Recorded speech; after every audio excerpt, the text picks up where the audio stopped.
Estamos de volta para dar continuidade ao nosso estudo sobre recorrências.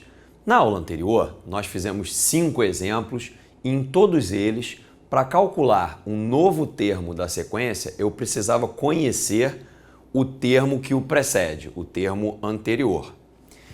Agora nós temos um novo exemplo e perceba que a lei de formação me diz que para calcular um novo termo, eu preciso conhecer os 2 termos que o antecedem. E aqui eu tenho o primeiro termo. Bom, note que algo está faltando para que eu dê o pontapé inicial no meu processo de recorrência.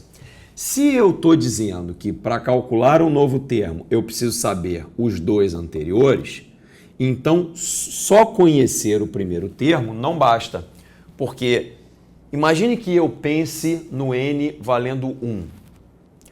Como fazer para calcular o terceiro termo se eu ainda não sei quem é o segundo?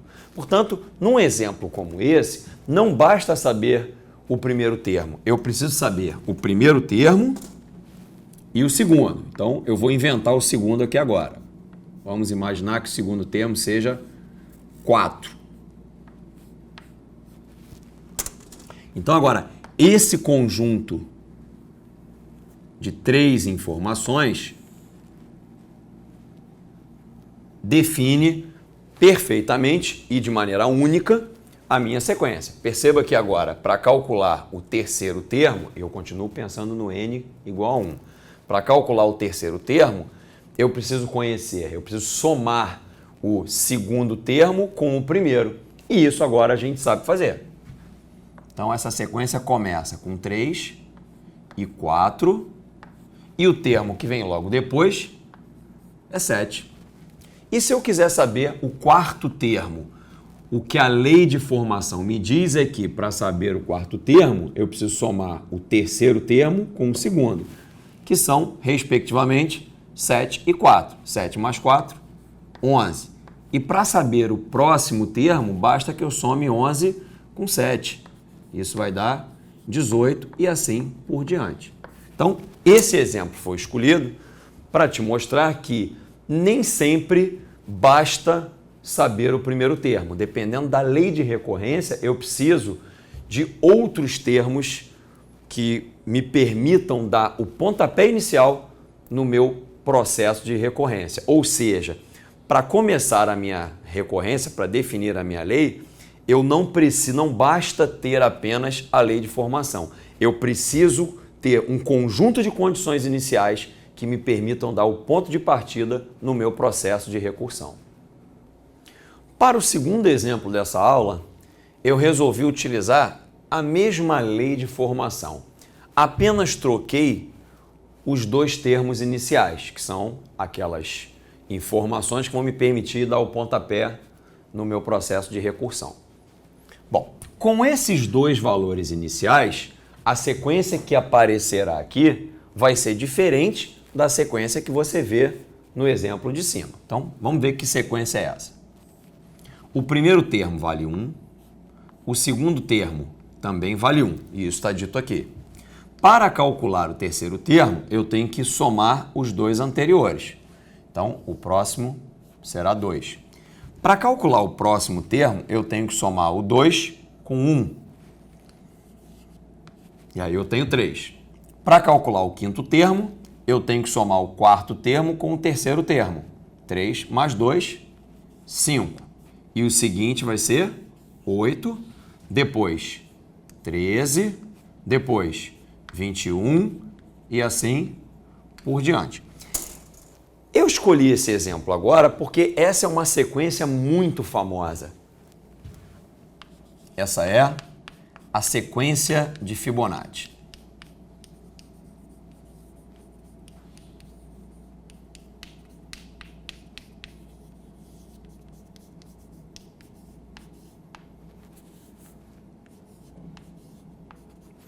E essa sequência costuma aparecer exatamente desse jeito, ou seja, descrita através de uma fórmula de recorrência. Mas, assim como o exemplo de cima, a fórmula de recorrência precisa dos dois termos iniciais. Caso contrário, você não consegue as condições iniciais suficientes para dar o ponto de partida na sua recursão. Para o nosso próximo exemplo, eu escolhi uma lei de formação aparentemente mais complicada. Vamos entender o que essa lei diz para a gente.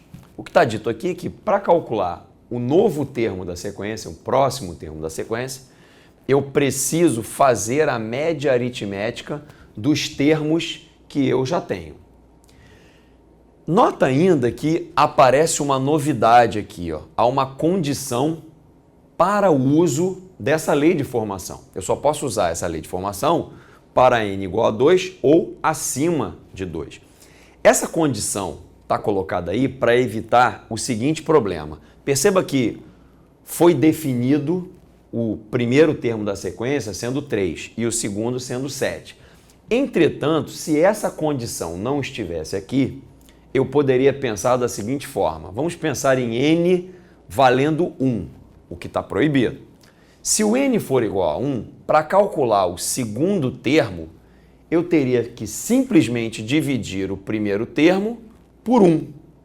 E isso daria o próprio primeiro termo, o que faria com que o T2 fosse igual a 3. E isso viola a minha definição. Não é essa a sequência que eu estou querendo construir. Por isso, porque o T1 e o T2 já estão dados, por isso aparece essa condição aqui vinculada ao uso da lei de formação, da fórmula de recorrência. Eu poderia ter colocado essa mesma observação lá na sequência, no exemplo anterior, que foi o da sequência de Fibonacci, mas não era necessário, né? Mas poderia ter colocado. No caso lá, apareceria para n maior ou igual a 1. Bom, a nossa sequência tem o primeiro termo valendo 3, o segundo termo valendo 7. E a partir de agora, eu vou pensar em n igual a 2. Ou seja, eu estou pronto para calcular o terceiro termo. E como é que se faz isso? Pela lei de formação. Vamos fazer a média aritmética dos dois termos que eu já possuo. Ou seja, 7 mais 3, 10, dividido por 2, 5. Se eu agora pensar em n igual a 3, eu estou pronto para calcular o quarto termo. E como é que eu faço isso? Eu pego os termos anteriores, T1, T2 e T3, e divido por 3. Ou seja, eu faço a média aritmética deles. Vamos fazer isso. Somando tudo aqui, eu tenho 15. Dividido por 3, 5. Bom, para achar o próximo termo, o que eu tenho que fazer é a média aritmética desses 4 termos. Então, eu vou somar e dividir por 4. Eu tenho aqui 10, 15, 20, dividido por 4, isso dá 5. Essa é uma sequência muito curiosa, porque a partir do terceiro termo, ela vai dando a média e esse número fica constante. Então, o próximo número da sequência vai ser 5, e o seguinte também, e toda a vida valendo 5. Esse comportamento parece, quando você olha essa sequência pela primeira vez, uma coisa surpreendente. Talvez você não esperasse, ao olhar para essa lei de formação, que esse fenômeno fosse acontecer. Se você assistiu a nossa primeira aula atentamente, você vai lembrar que eu disse a você para não presumir qual será o próximo termo só porque você já conhece alguns dos termos.